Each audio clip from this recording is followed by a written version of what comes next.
If you're already coaching client nutrition, how's it going? Are your clients compliant, seeing results? Are you digging in beyond weight, even muscle and body fat for results? Are you going beyond macronutrient counting? Are you doing lab testing? Do you know how to suggest and to read a lab and adjust coaching based on labs? If any of these questions gave you reason to pause, this is an episode that you want to tune into. Juggling the scope of practice with the leverage you have due to the sheer fact you spend more time with a client than most likely their physician does is a reality. We talked today about that elephant in the room. What is scope? What's in, what's out, how genetics matter, and labs reflect lifestyle. What if you're training in other areas of fitness, wellness, and sports as a menopause fitness specialist or other niche is missing a crucial component, preventing the breakthroughs that you were looking for your clients? We're going to answer all those questions today. I'm Deborah Atkinson. You're listening to She Means Fitness Business, a podcast that's a division of my business, Voice for Fitness, where we believe that you want to be an inspirational example to other midlife women.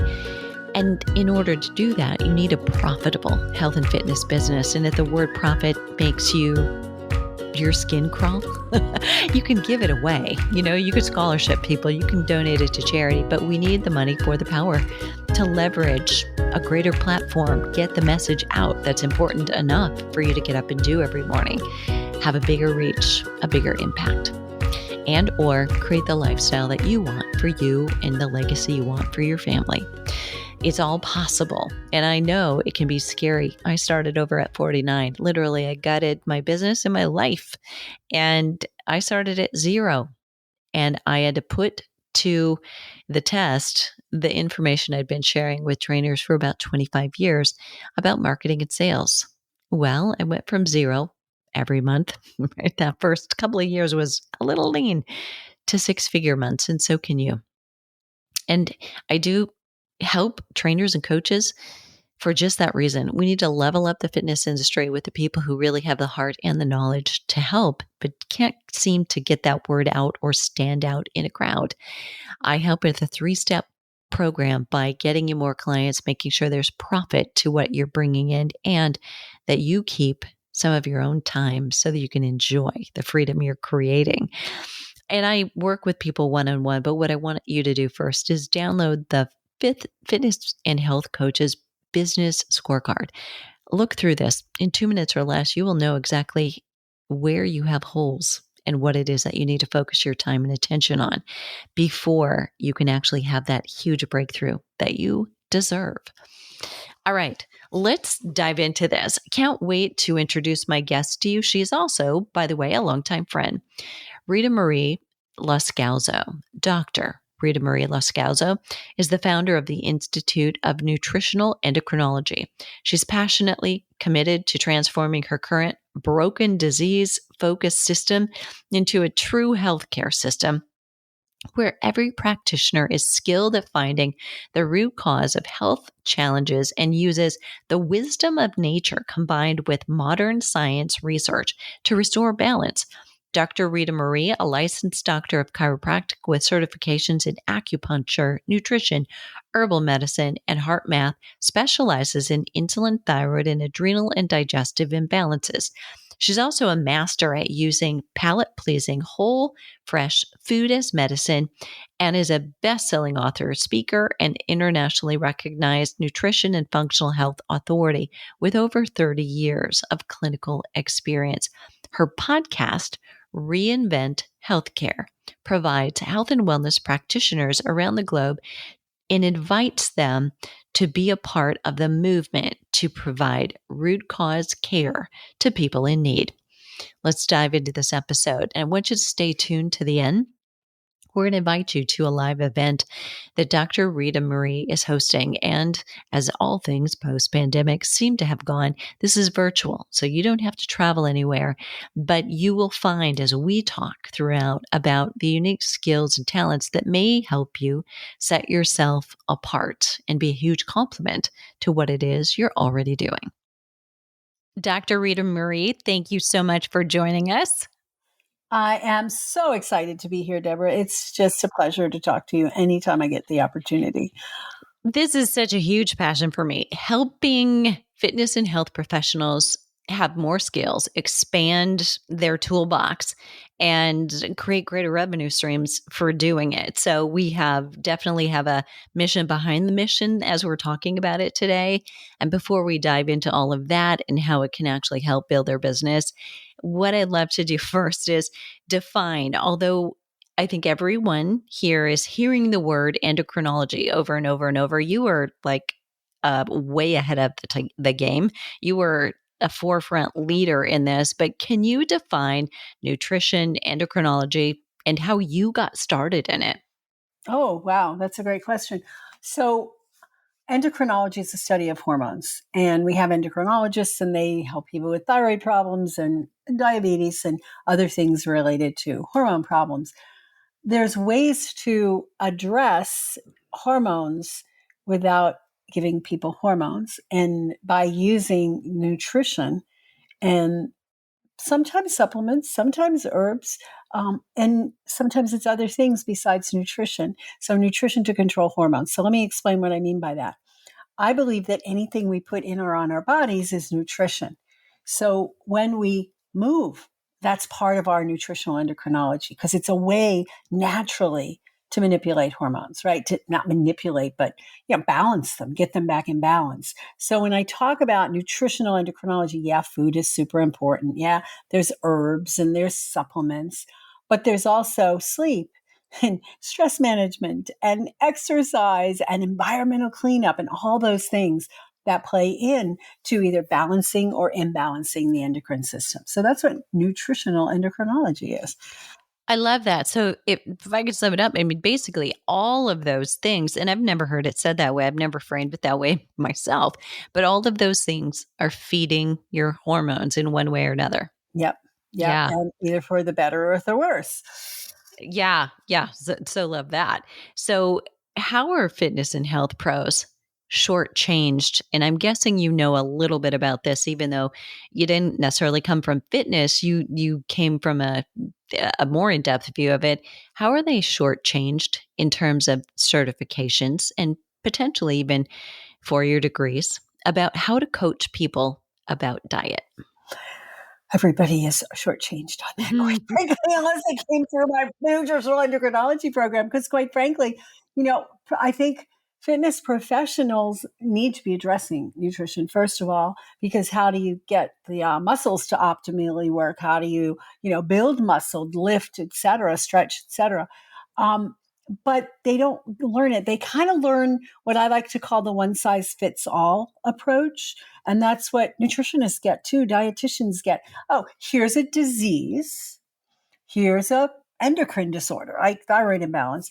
And here's the foods for it. And here's another one. And here's the foods for it, or the nutrients for it, or the herbs for it. And that's not how the body works. We're not a one size fit all. I always put up a picture of shoes. Like, just like in shoe sizes, there's no one size fits all.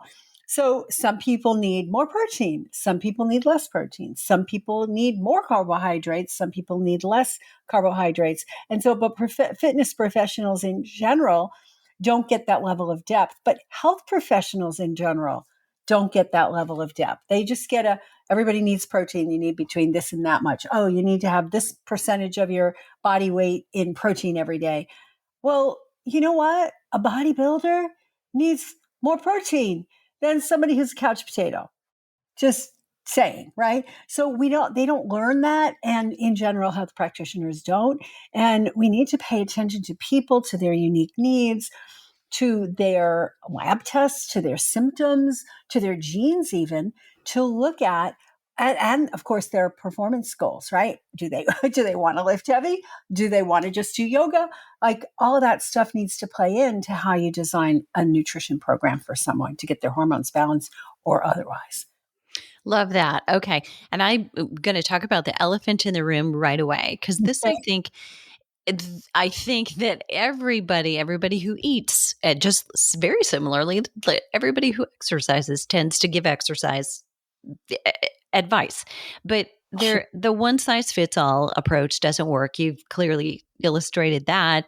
But scope of practice makes fitness pros and health coaches nervous, or their owners or managers. How can health and fitness pros bridge the gap within their scope of practice when they're working with clients and really help them on an individual basis? That's great. So in terms of scope of practice, unless the stage or the locale specifically prohibits talking to people about diet or nutrition, it's not outside the scope of practice. So I think it's learning how to ask the right questions of people from the start, right? In terms of how they feel, how they poop, how they move, how much energy they have in the morning versus at night. And when you know how to ask the right questions of people, you can that's a really good starting point. But more so, and I think you might be alluding to lab testing, right? Like how can they look at lab testing? Outside of the scope of practice for someone to order a lab test, like most labs, you have to be a licensed professional to order lab tests. But over the last 10, 15 years, there is a flood of direct access labs, Mhm. direct to consumer labs. So anyone can order a lab test for themselves. Now, does anyone know how to read that lab test? That's another story, right? And when we talk about it with people, because I have a lot of fitness professionals in my nutritional endocrinology program, and it's just anybody who's not a licensed doctor, nurse practitioner, PA, whatever licensures there are that allow that, that kind of diagnosis and treatment. We just use different language. We just have to make sure that we don't tell people we're interpreting their labs. We say we're educating you about what some of the imbalances might be showing in your labs that would help you to define a good nutrition program. Doctors So don't good. talk like Yeah. that. Doctors don't. What was the last time you heard a regular, conventionally trained doctor say anything about imbalances in their lab that dictate what they should, and shouldn't eat? Yeah. Never, Happen. never. Well, I think the other thing that makes owners nervous because it because it makes them feel that their liability insurance is going to go up, which is already a challenge. But their trainers are often told if they work for a facility, you can't, if you're not a registered dietitian, give any meal plans. Okay. So meal plans are, there's a lot of leeway in what a meal plan is. Hmm. If you write up a meal plan and say, hey, this is a meal plan for you, Deborah, to control your diabetes, Hmm. you can't do that.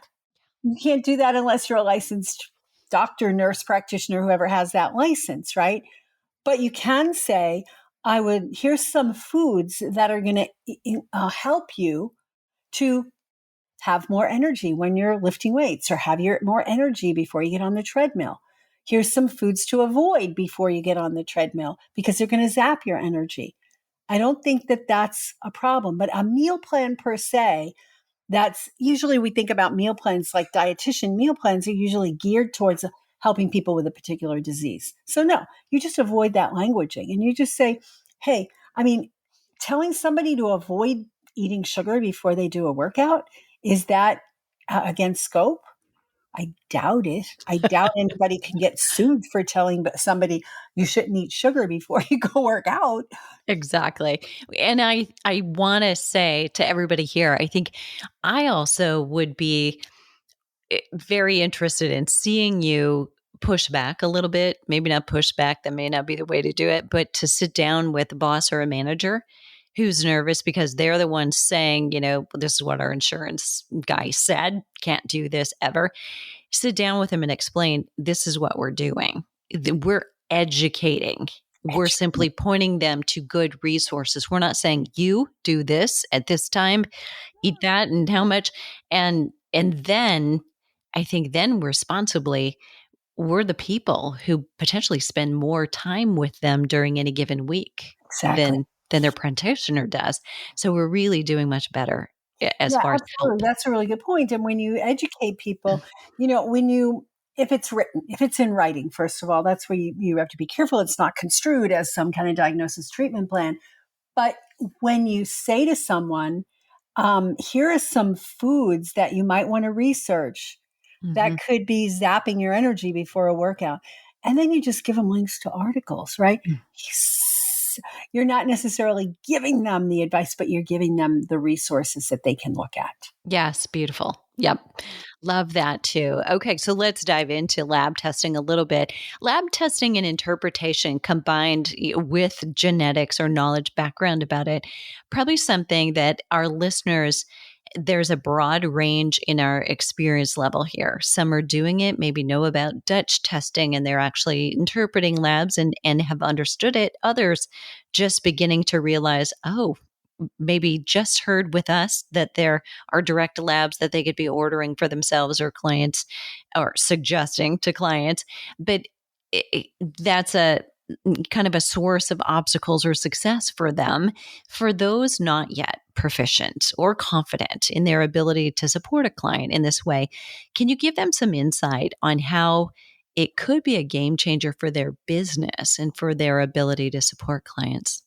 Absolutely. Big game changer. And in fact, we just launched a new program called BioFit where we're teaching practitioners of all kinds how to do just take the standard blood test that the doctor ran, maybe make some suggestions as to additional tests they can get, and then look at their 23andMe report or their Self-Decode report or some other platform that does that and help them to put together a strategy call with their client that then can engage them in, oh, as we're working with you on your fitness, these are some of the things we need to keep in mind. For example, there are genes out there that have been identified that will help you to know, is this person better suited for heavy duty lifting, power workouts, or is this person better suited to aerobic workouts? Is this person have blood sugar issues that they have to deal with or not? Yeah, I love that. Excuse me. No problem. Are you familiar with Toolbox Genomics?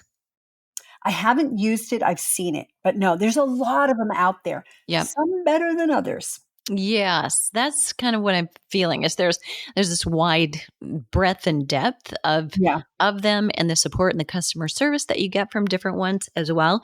So do your vetting, everybody. absolutely. Yeah, absolutely. Nutrition is a favorite topic for health and fitness pros, and I think probably everybody here could agree that they're probably kind of odd, kind of weird, maybe among family members and friends about their own eating habits because they're so much more healthful and health conscious that it's funny, but we're the stereotype, right? People are pointing at us.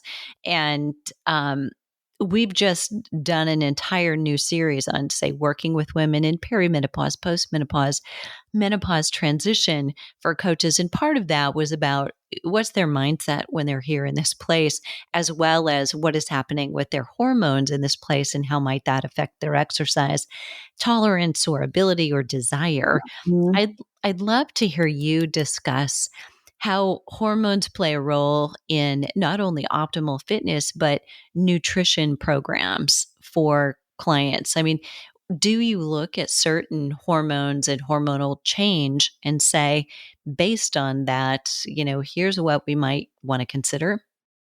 Yeah, so hormones they're a loaded topic. And a lot of people, when you say hormones, they go right to the bedroom. They're thinking estrogen, testosterone, but progesterone, right? This is the way our society works. But in reality, everything in the body is controlled by hormones. And the ones that I think most affect the workout and the energy and the flow of that, metabolism, are insulin and thyroid hormone and adrenal hormones as well. So those three, right? And if you understand how they work, and that every choice matters, every choice that someone makes throughout the day whether to skip a meal or eat a meal, what to eat at that meal, whether to eat, some sort of carby kind of thing or focus on protein and fat.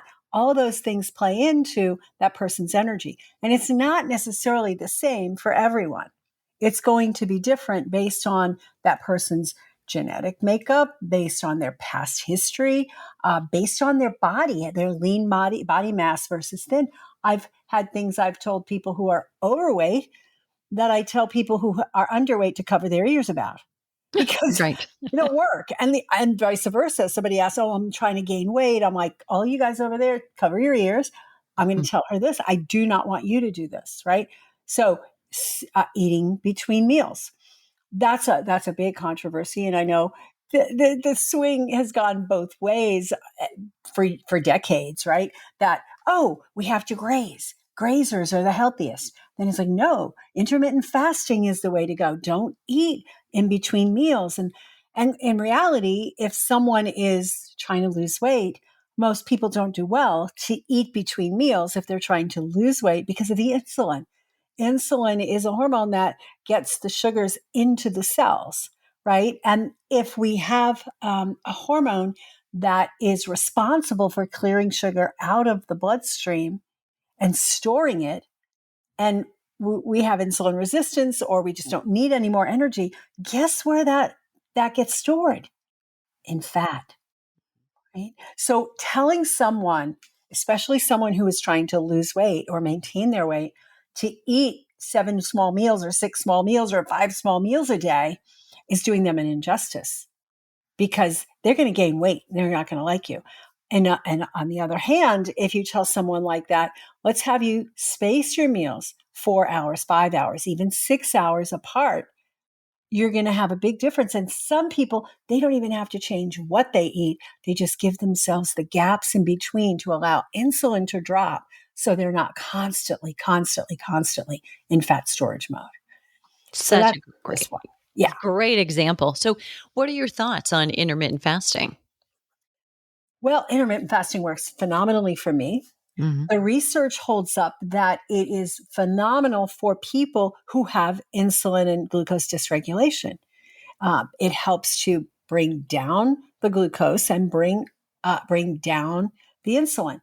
Right? And people who have type 1 diabetes, no, okay, because they already don't make enough insulin and we got to deal with that differently. But for the average person or the person who has insulin resistance, metabolic syndrome, type 2 diabetes, that intermittent fasting can be phenomenal. Phenomenal. I have literally seen people within 3 to 5 days of starting intermittent fasting lower their glucose levels, lower their insulin, and increase ketones, which is fat burning, and lose weight. I've seen people lose 5 pounds inside of 3 to 5 days when they follow a program like that. And of course, they're not eating Twinkies and you know chocolate chip cookies in between. Or when they are eating, and even some people do and they still lose weight, which is weird. But I don't recommend that. I recommend that they're eating good, solid, wholesome foods when they're eating, but not limiting themselves to like a little tiny portion. They just space their meals, put gaps in between their meals. So good. Yeah. And I think that's like, can we take one little step, right? Can we just, okay, we're not going to turn your world upside down and change everything you're eating. What if we just, you choose what to eat, but let's change the time that you Right. eat it? That's a great first start. Yeah. And it's kind of easy for most people. There are people who can't go more than 3 hours and they're going to fall flat on their face. They have other metabolic problems that we need to deal with them. Yeah. Yeah. Okay. You've been educating fitness and health practitioners for how long? Oh God, probably 13, 14 years. So you've seen not only a huge impact on consumers that you've influenced, but likely on the businesses of professionals that you serve. Do you have any examples of how life changing what you're doing has been for some health or medical fitness professionals? Talk about that because I think right now we're in this moment of time post pandemic where a lot of people have decided, I love fitness, I love wellness, I want to work in something that I love. And so they've become coaches And yet I think they're also feeling like there's a huge influx of other people who said the same thing, and everybody's online and they're competing and trying to be heard and be seen, and it's hard to get leverage and get a foot. So I think everyone is looking for, how do I stand out? Yeah, that's a great question. I'm trying to think of someone in particular related to fitness, but there have been people who they're doing their business, right? You're doing it in a gym or you have your own, you're going to people's homes and doing it. And then the pandemic kind of shut people down for a long time, right? And they had to find other ways. Those who jumped on the wagon early on and said, okay, let me do this online, like you've been doing online stuff for a really long time. But the people that went, oh, I'm just going to do these sessions on a Zoom call, or I'm going to teach group classes. People that got started early in that won out basically because there wasn't like they were unique. Now there's a lot of folks doing that. So how do you stand out?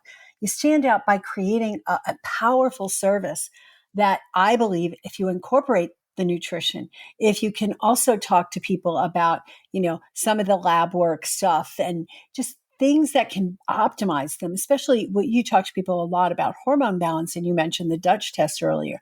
If you can offer services as a fitness professional that span into nutrition, oh my God, you're going to stand out. You're going to stand out. We have one person who she's doing online yoga for bone health classes. Now that's a unique niche, right? Yoga for bone health. That's awesome, right? So she does those and she teaches cooking classes, eating for bone health. It's an incredible little thing she has going, and that's what she's doing, right? That's how she's making a living. There's others. I mean, we have folks who are. Let me think of somebody who's a physical therapist and Pilates instructor, right? So she is like, okay, I'm doing this Pilates things. The physical therapy you have to do in person, right? You can kind of get on somebody's joint and you can't do that Yeah. online. But Pilates instructor, you can do online. She starts to incorporate doing lab testing and looking at people's genetics, and she skyrocketed her business in 6 months. Wow. Very cool. Yeah. And I absolutely think that the edge that you give and the nuance that you describe, we started out at the very beginning saying, how have certifications been kind of unjust to trainers and coaches? And I want to say this too. I write exam questions for the personal trainer, for the health coach, and for the medical exercise specialist exams. But let me tell you what they tell us. So those of us who we gather to write these questions or we're reviewing them periodically, they say, just remember, this question is just the purpose of the test is to pass the least viable, qualification for Yeah, entering the field. That is it. that's And it. That's and sad. so the information you've gotten is only so that you do no harm. Really, it's not necessarily helping you to do more good. And I think that's the difference. And what we're talking about here is when you described even just so very clearly, you were talking about insulin, right? Insulin gets sugar in the cells. If they have insulin resistance, then the sugar is going to be stored. Having that phrase, these little, phrase that pays is the way it goes, right? But when you can articulate something clearly so that your customers get it, that now that you have the knowledge and the ability to say it, that's your best marketing. Yes, That's the absolutely. gold. Yeah. Yeah, that is totally true. And it's inspiring to people because when you can explain to them how the physiology or the chemistry or the endocrinology works and how it's working against them when they take certain actions, they're Hmm. going to be more motivated to take action. If Hmm. they look at you've got this particular tendency, risk factors, they don't want to get diabetes. Most people don't anyway. Diabetes, right? Hmm. Diabetes, heart disease, all those things. And when you can explain to them how they can make changes, and of course, fitness is huge, but exercise, our diet has to go along with it. Yeah. Yeah. It's often, the fitness is a catalyst. So now you've got this ripe audience before Yes. you, ready to feel like, okay, I've done one good thing for myself. I'm ready to kind of take another one. And again, your captive audience, if you've got them for, an hour a week or up to 3 hours a week, that is more time than any health Yeah. practitioner is spending with them, for Yeah. sure. Yeah. Okay. Absolutely. Okay. I would love to, if we can, have you share a little bit. You posted an event for years as well, the Shine event, and I've not been able to attend. I think I was about ready to pull the trigger on that. And then pandemic COVID. Yeah. interrupted that year. And then since, I guess it's been digging out. But talk about your Shine event. And if you can, just tease a little bit without giving it away. I mean, what happens? How does it run? Yeah. And of all the things of education, there's also the networking. So Yes. describe to us. Yeah. So starting in 2013, we did our first Shine event, and it was phenomenal. We invited health practitioners of all type, and we get MDs, we get nurse practitioners, we get chiropractors, naturopaths, and also fitness. A lot of fitness professionals. We have quite a number of fitness professionals in our nutritional endocrinology program, and we get together, and there's always a theme. Right? Every year we do a theme, and we get educational. I bring some guest speakers in, and then we have networking breakouts. And so in person, yeah, you get to meet people, you get to eat lunch with them, dinner with them. But online, it turned out to be such a phenomenal thing. So we started that. We'd already planned it to be happening in June 2020. We said, let's try an online event in addition to the in person event. And then the pandemic hit, right? So it was perfect timing. We were all situated. It was our best event ever.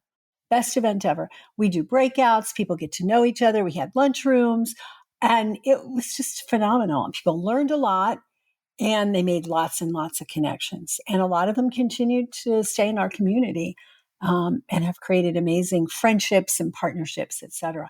So we do it every year. This year's theme is cardiovascular, like it's genetics, nutrition, and lab testing for optimal cardiovascular function.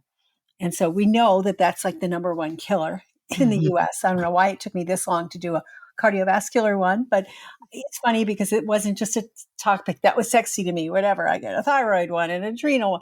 So we're doing that, and it's October 27th to 29th, 2023. Awesome. And by the way, if you're listening right now, we've got a link to that. It'll be at fitnessmarketingmastery.com/shine 2023. And again, if you're lifting, walking, commuting, obviously don't right now. You'll be able to click to that right in the show notes. So Rita Marie, knowing who I'm talking to, knowing the health issues that we're facing, and potentially the resistance we get from people who find it hard to change, is there a question I should have asked you that I didn't yet? Oh boy, there's lots. We could go on for 3 or 4 days on how important this topic is. Um, oh gosh. I just really want to reinforce some of the stuff you did ask me is that fitness professionals need to learn real nutrition, not just the, hey, take this protein powder, give this person this or that, make sure they're drinking lots of milk or whatever some of the conventional stuff is. Learn what's really happening. Ask your people questions. Right? Ask people questions. The art of being good at creating a business, marketing, building rapport is not what you say. It's what you ask and then how you listen. And you're going to get gems from those people that are going to help you to really make a difference in their lives. What a great way to finish. That was a mic drop. Thank you so much. All right, everybody. This is a must go to. If you've ever seen Rita Marie live, she goes live frequently in her kitchen and cooking, and she's an excellent motivator, an excellent educator, and then she does it so excellently. Can I use that word anymore in a sense? But because she's personal. I mean, she's personable, she's approachable, she's just doing it. You see her and you get her all the way through. I think you'll love it. I'm going to leave all the links to connect with her at the show notes, and that'll be at fitnessmarketingmastery.com/coaching nutrition clients. And what are you waiting for? The world needs us right now more than ever.